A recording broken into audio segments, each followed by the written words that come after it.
Situé rue Beauvoisine, voici le quartier général de l'association.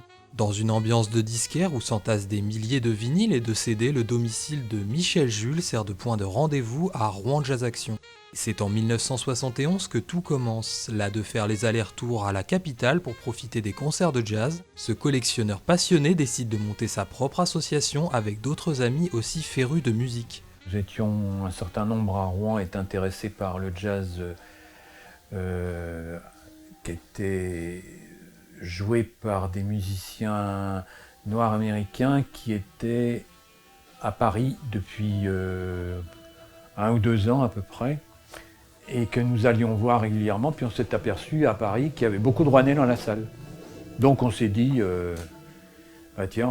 pourquoi pas organiser des concerts, quoi. C'est venu tout simplement comme ça, quoi. Tous bénévoles, les membres de l'association choisissent les artistes en fonction de leur propre coup de cœur.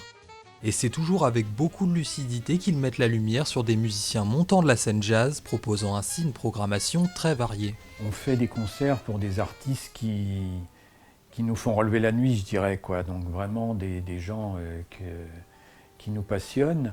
Donc ça tombe sur des musiciens américains, sur des musiciens japonais, sur des musiciens du Maghreb, ça tombe sur n'importe quel musicien français, bien sûr. Nous, ce qu'on essaye de faire, c'est d'avoir les artistes au moment où ils sont en train de grimper, où ils ne sont pas encore trop connus, donc là, le cachet n'est pas encore trop important, et en même temps, faire découvrir aux Rouennais, je sais pas, ça nous est arrivé il n'y a pas très longtemps, Gregory Porter, par exemple, à un moment où il était pile au moment où il sortait, quoi. Et on a réagi très très vite. Sinon, aujourd'hui, le cachet a été multiplié par 5, quoi. Financé par le Conseil régional de Haute-Normandie, la Seine-Maritime mais aussi par la municipalité, Rouen Jazz Action peut compter sur un budget suffisant pour organiser 8 à 10 concerts par an, malgré une forte demande qui les pousse souvent à faire un choix décisif quant aux artistes à promouvoir. 350 fois sur 360, je dis non à un artiste. Si on disait oui à toutes les propositions que nous avons, on pourrait faire un concert par jour, si ce n'est plus.